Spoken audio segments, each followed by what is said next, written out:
premier boxing champions on NBC. That's Danny Garcia goes up against Lamont Peterson, and Andy Lee takes on Peter Quillin. That's Saturday, April 11th. It's at the Barclays Center in Brooklyn, New York, and it'll be broadcast live on NBC starting at 8:30 p.m. Eastern Time, 5:30 Pacific Time. And now, let's go to the press conference.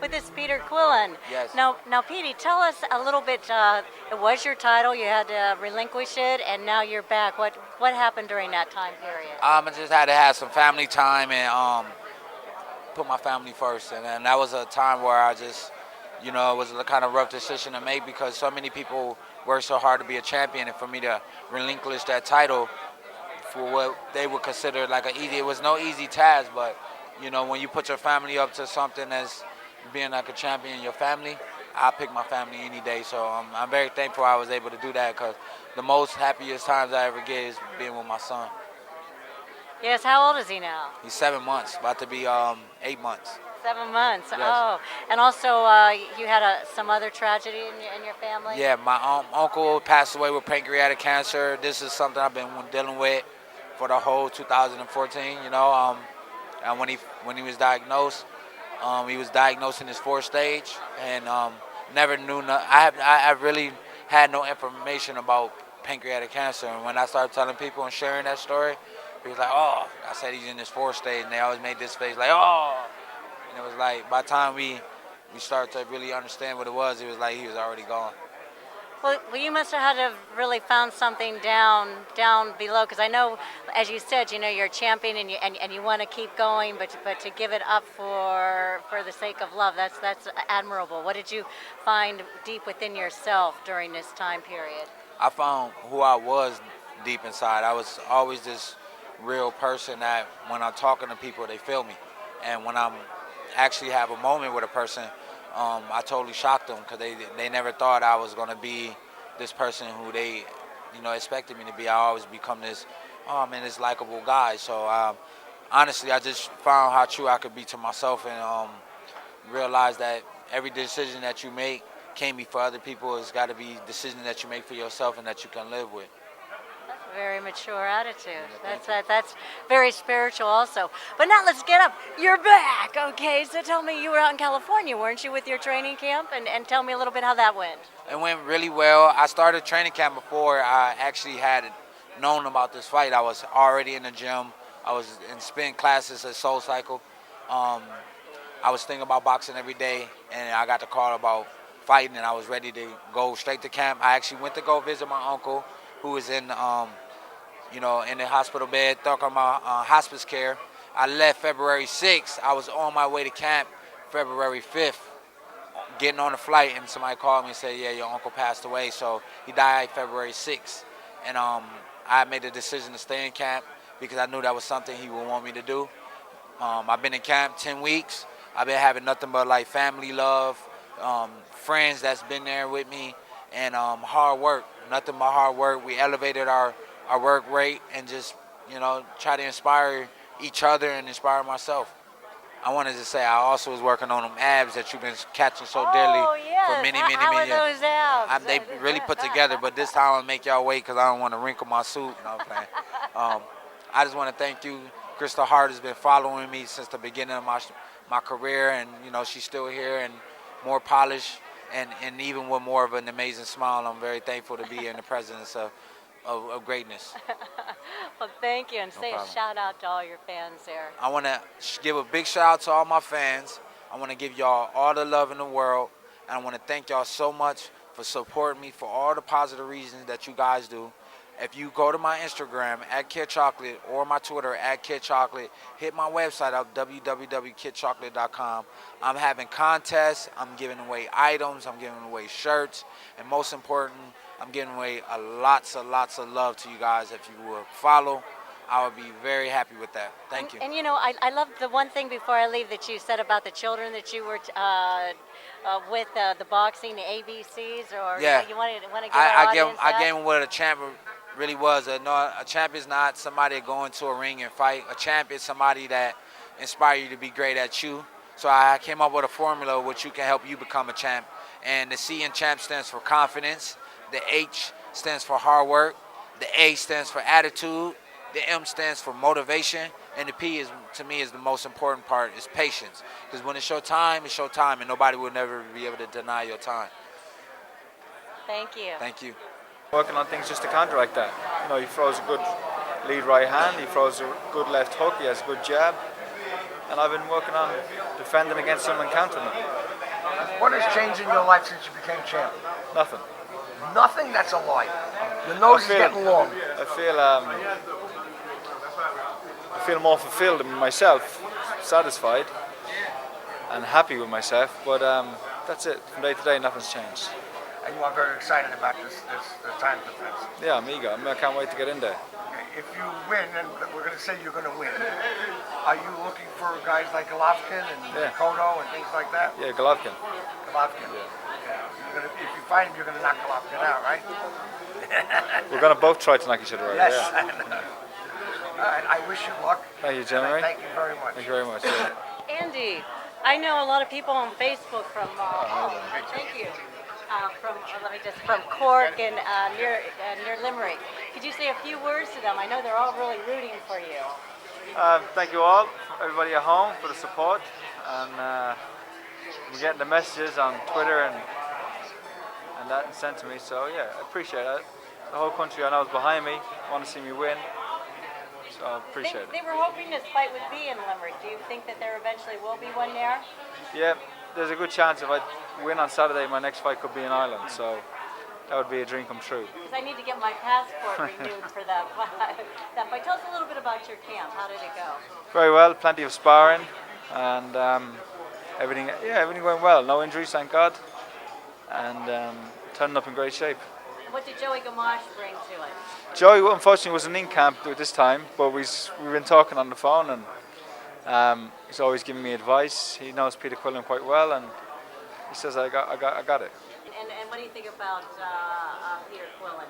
How are you going to stop him? He's fast with a hard punch. He's a good fighter, good speed, good power, good athleticism. But I'm just as his match in all of those things, and I believe I have more craft than he does. I think I'm a better educated fighter than he has. But it's a close match. You can always come back because you have a power punch there. Yeah. At any stage, I can knock a man out, and I'm so can Peter. So it's an exciting fight for everybody. Andy, you said nothing's changed since you became a title holder. For you, is there a difference in motivation between defending the title and fighting for a world title, which you would have been had Peter held onto the belt? Certainly, I feel more confident in myself, and I am the champion. He has to come and try and take my belt, so that means something. And I can box without. Before I felt like I realized I was carrying a monkey on my back, and that I've been touted to be world champion for so long, and that it looked like it wasn't going to happen for a while. And now that I've won the title and I am the champion, I can just freely express myself in the ring now and show people how good I am. You dropped down to 154 before, but obviously now you're back at 160. Would you still prefer to be back down 154 if this title wasn't in the picture? You know, I dropped down to 154 at the hope that opportunities would happen there. I had a good fight with John Jackson, but it just, well, not that it never came about. The opportunity to fight Karbov came, and it was too good not to take. So I took the fight, and next thing you know, I was world champion. We just got to bring him upstairs, guys. We'll do one-on-ones afterwards. Okay. All right. With us, Lamont Peterson from Washington, D.C. A matter of fact, I was just in Washington, D.C. They had the Dr. Maya Angelou stamp came out, and the First Lady was there, actually, and Oprah Winfrey. Could you tell us a little bit about your beginnings in Washington, D.C.? Well, you know, D.C. is a great place, you know. A lot of historic, you know, buildings there, but it also, you know, get rough there, you know. for us, and my family growing up, it was pretty rough. But I found boxing at an early age, and boxing, pretty much helped save my life. And where did you train at? Did you train in D.C. or? Yes, I trained in Northwest DC, Lincoln Middle School, and then I was then we they shut that school down and remodeled, and we moved over to Southeast part and Southwest actually, in Washington D.C. Bald Eagle Boxing Academy. Well, shout out to D.C. Yep. Yeah, we have a excellent gym, spectacular gym that was built a little over 2 years ago, and one of the best gyms I've ever seen in my life. Well, tell me now, this is at a catch weight. How did this happen? Well, with me, I'm gonna just tell my side of it. When I was offered the fight, it was offered at 143 pounds, and I knew the fans wanted to see us fight. I didn't want to, pick a bigger let's just about the weight. I just was like, the fans want to see the fight. I'm a fight. I didn't care if the fight was at 135 pounds or 155 pounds. I would have took the fight. So on my end, I still really don't quite understand it all. I just wanted to fight Danny Garcia, and so we made the fight. And this beard here. Okay, now what? Now New York laws. Does it have to come off? It has to come off. Unfortunately, but it'll grow back in a few months. It'll be back when I'm in training camp. Well, you're certainly waiting to the ninth hour to take that off. Don't you think you're going to feel a little naked or a little different? It'll feel a little different, but I've done it before. I always grow my beard out in training camp, so I'm pretty used to it. Well, why do you do that? Because it's easy to deal with. It's not, when you have to keep running to the barbershop, getting your hair cut down. It's easy to maintain, so I can focus more on the fight instead of focus on how good I look. And what are you bringing on this fight? Was it Santana who you fought last? And that was an excellent fight. That was at the Barclays, wasn't it? Yes, it was at the Barclays. My first time fighting at the Barclays Center in New York, and I'm looking forward for the second go round. Okay, and just to end this up, well, you did have that one fight with Matisse. What did you learn from that? It was a knockout there, wasn't it? Or yeah. Yeah, I took a loss, but that's part of boxing. There wasn't really much to learn, but just know that look, I'm a tough guy. I come back fighting. I got 2 victories since then, and I'm getting one this weekend. Okay, well, good luck there, champ. Right. Okay, and say a shout out to everyone. All right, shout out to everybody back at home in DC. I know y'all gonna be up here supporting me. Love y'all, man. Can't wait to see y'all. And they'll see you pretty soon. Next time I talk to you, well, he'll be beardless. Yep. This is Kristal Hart cable show. This is the Steel Lawyers Studio of Black Star News. We're interviewing Barry Hunter, the trainer, father figure, dear friend, mentor of the 2 Peterson brothers, Lamont and Anthony. Anthony has a little bye, but Lamont is going to fight Danny Garcia Saturday, April 11th at the Barclays. Mr. Hunter, how do you feel about this fight, and how has the training been? I'm elated about the fight. It was a fight that, of course, fans wanted to see. You heard Lou DiBella speak on it up on the stage. And, as a boxing fan, myself, first and foremost, it's a fight that's intriguing. It's a fight that I would love to see. It reminds you back in the days when, you had the best against the best. It wasn't about a zero or protecting one. It was Ray versus Hearns, and Hearn versus Duran, and Duran versus Hagler. And really, matches like that is what made our sport great back then. I'm a little puzzled. This is a fight that should have been made for championship 2 or 3 years ago. I remember Lamont telling me 2 years ago, I won Danny Garcia. When I first saw the announcement, finally, but then I see a catchweight. That disappointed me. Why a catchweight? Is this, the question here is this an entry level into 47 pounds because you can't make 47? Or is this a keep busy fight? And even though you put your titles on the deep freeze, and then you'll fight for the title. Well, in our case, Lamont, Lamont's been 140 pounds his whole career. He's always been able to make his weight. Even more so now than then because his diet has changed. You know, he eats all organic foods. It changed a lot, you know, leading up to fights. So I believe it was said that Danny, you know, couldn't make, you know, the weight or would have a problem making the weight. And in order to make the fight, you know, it had to be, you know, at 143. So it was either we make the fight at 143 or the fight had never happened. And, you know, I didn't want that. You know, Lamont didn't want it. I'm quite sure the Garcias didn't want it. You know, so made it comfortable for, you know, both guys. And, you know, it would have been beautiful to fight for the title, you know, lay it on the line, you know, both guys, you know, terrific fighters, in my opinion. Their styles make for what should be an epic battle. But nevertheless, it was either, you know, we do it that way or the fight don't happen at all. You know, and I didn't think that, you know, was something that was an option. So is that what we call the politics of the game? Yeah, I'm going to plead the fifth. Yeah. Walk me through. Lamont Peterson is a tremendous fighter, not because you're his trainer. I've seen him fight. He has his up and downs. He runs Batista, but he came back and he fought very well. I mean, I love his whole style of training. Because come back to my days when I was in the ring, the jabbing and the moving. Is that what you're going to give, the headache that you're going to give Danny Garcia? Well, you know, Lamont is that rare fighter that, you know, you don't have to look for in the gym. He don't shy away from hard work. You know, he's a throwback fighter, actually. And he's that fighter that don't make excuses. Even though he had a ton of them, he could have made, you know, as far as the Matisse fight, you know, he wouldn't take the light off Matisse. He knew that you know, he's been taught from a child that we never let those shortcomings dictate the rest of our life.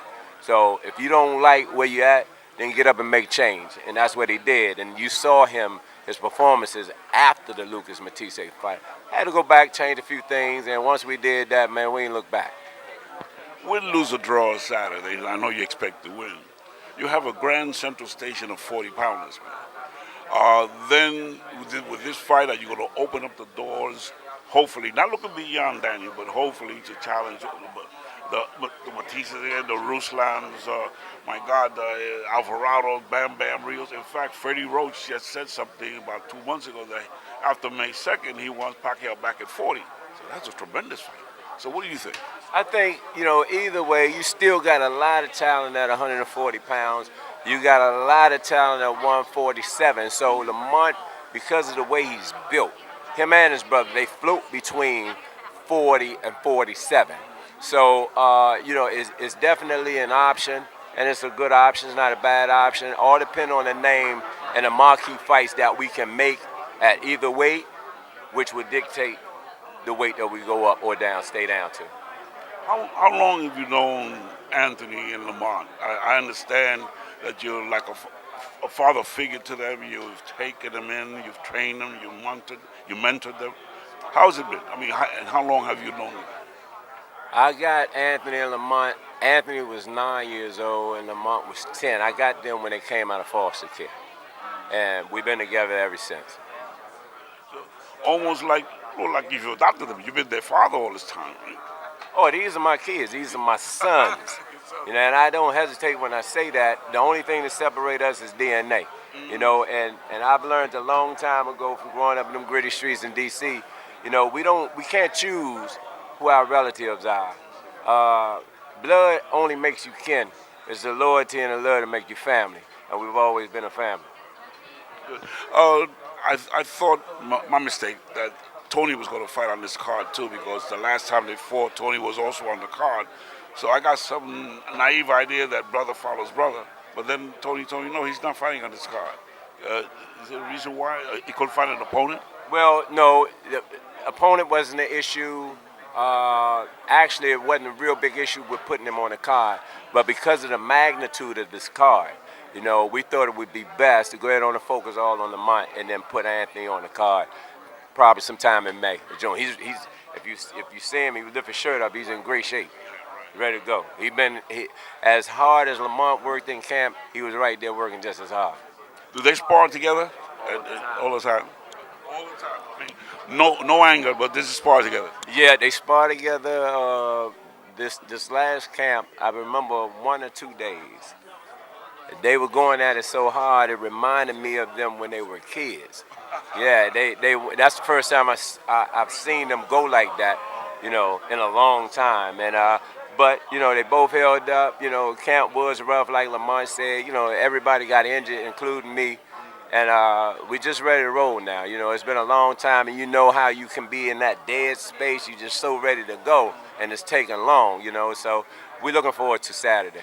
Doc Stanley on the Kristal Hart Show, America's #1 female sportscaster and its footage, and Boxing Unboykin here. Angel, the first thing I want to talk about with you is, you don't get the credit that you should. There's always this big talk about, well, fathers shouldn't be in their son's corner. It's kind of working out pretty well with you guys. No, yeah, it's working out perfect. Who better than me? I want all the best for Danny. I'm not going to go out there and be smiling in his face and tell him I love him, and then betray him in my mind. I'm like saying, I hope you lose, because a lot of people do that. They love you in front, but behind you they backstab you. I'm never going to sell Danny out. Ever in my life I'm going to sell Danny out. So who better than me? You know what I'm saying? You also said to Angel that, you're there because you push him to the highest. Other people say, hey, you take him to the highest he can be. When we see him, he's at his best because you're in the corner. No, you're right. Because when people say he's good, it's never good enough for me. So I always want the best, and I want more, and in the next level. So when I see Danny and people say, look, he's good, he's perfect, I say, no, he's okay. He's not ready yet. Because I want that, because I know Danny.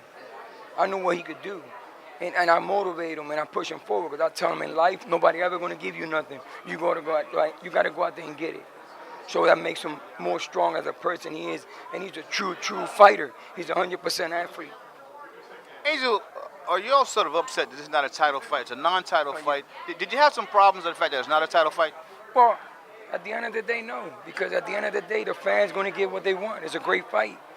Because at the end of the day, it doesn't matter if it's 143, 147, 140, 135. Doesn't matter. As long as you're a great fight, you're going to go out there and perform. Because at the end of the day, the fans going to get what they want. It's a great fight. The weight ain't going to stop the fight. How many times you haven't got fights that people be and they come overweight? What happens? It still happens. So basically, the weight is something good for him, like 143, because he's trying to go to welterweight anyway. The Kristal Hart Show, Doc Stanley here on Sports. They look familiar. This is Danny. This is Danny. This is the champ. And Danny, one thing I talked to your dad about is everybody talks about fathers being in their son's corner. Whom better would you like to have in your corner but your dad? Nobody. He knows me well. He knows me best. We work together as a team, and it's good teamwork. He also says, Danny, by being there, he can see you. He pushes you to be the best Danny Garcia they can be in that ring. Yeah, no doubt. It's always like what I could have did or what I could have done better. Never satisfied. Yeah, never happy. It ain't never like. Never happy. It ain't never like good job, but that's why you got to push for greatness, and that's how you become great. We talked about that too, and he said there's no problem in the fact that this is not a title fight. It's a fight. When you go in there, you're looking to win, belt or no belt. Exactly. There's going to be millions of new viewers who are going to be watching Danny Garcia for the first time, and they might not know nothing about belts. All they want to see is a good fight on Saturday night, and that's what I'm gonna deliver. Now, what I said to Angel, you guys feel like you're kind of like at home when you come to Brooklyn? I mean, it's not Philadelphia, but it's kind of close. No, it's the backyard. It's the backyard? Yeah, it's the backyard. But the backyard ain't the front yard, New Angel. York, no, but that's okay, though, but we still there. The backyard's better than the front yard, because nobody see what you're doing. You know what I mean? That's true. No, I mean, I feel like Brooklyn is my home away from home. It's my 4th fight here. I'm excited, and I just can't wait to go in there on Saturday night and give the fans in Brooklyn and all around the world who are watching for the first time a good fight. Angel? No, yeah. Hey, listen, don't forget, don't go get your popcorn. Go get your popcorn before it starts. Okay, Angel. So it's going to happen like Tyson. Angel, you always. What's the prediction here, Angel? Hey, listen, this is the thing. Danny is the undefeated fighter. Second of all, Peterson think he the better fighter. Anytime a man think about something, that means you ain't sure. So that means you're thinking you're the better fighter. That means I can answer that question for him. Go ahead. I know Danny's a better fighter. Better fighter. So that's going to give you the predicament right there, to predict what's going to happen. If he stands in front of Danny the way he think it is, listen, this is the thing. He think Danny's sweet. Everybody look at a humble kid right there. See the face right there? That turns into a tiger. A baby-faced killer. Yeah, exactly. No, nasty. That turns into Matao. That's Danny. Exactly. That's Danny. And listen, that turns into a tiger on April 11th. You know what I'm saying? He's gonna transform, and people think they know Danny's blueprint. No, because Danny's like chameleon. You can study all the videos you want and all the fights he had. 29 fights. You think at 29, the 30th fight gonna be like the 27th fight? It's not gonna happen. Yeah, you're talking about prediction, Danny. I know Not gonna happen. everybody's bugging you over this, and you said you're going with Mayweather because Mayweather's American. No, I got to go to America. Where I live at? People want to bring out the Filipino flag on when that May 2nd. May 2nd. Everybody want to be Filipino. I want to be an American. That's who pays this country. That's who gave me My life. country, Yeah, tis exactly. the sweet Yeah, land exactly. of liberty. United States of America. That's who gave me who I am today. Gave me life. Because when people think all Puerto Ricans lived on welfare, that's what people say. When they see Puerto Ricans, they say, oh, they all live on welfare. No, let me tell you something about Puerto Ricans. When I was a child, it wasn't no welfare in Puerto Rico. My grandparents worked in the corn in sugarcane fields. They were farmers, hard workers. That's where I get that hard working from. And Danny, we work hard, baby. It's genetics.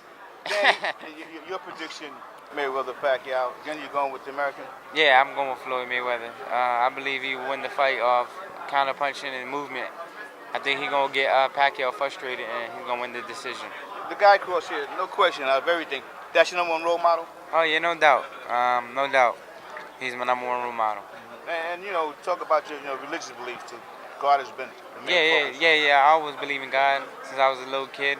It keeps me having faith, keeps me working hard, and motivates me. And I pray every night before I go to sleep and just thank Him for everything that He blessed me with. So, the champ, good luck to you. It's always good to see you.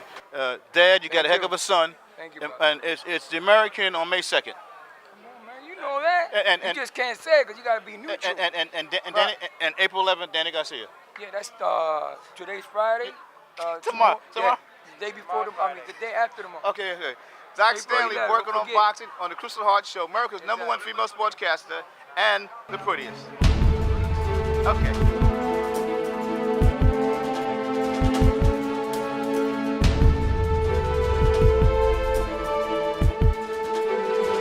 I'm Kristal Hart reporting on Premier Boxing Champions. It'll be on NBC, so tune in. Hope you've enjoyed this show, and thanks for watching.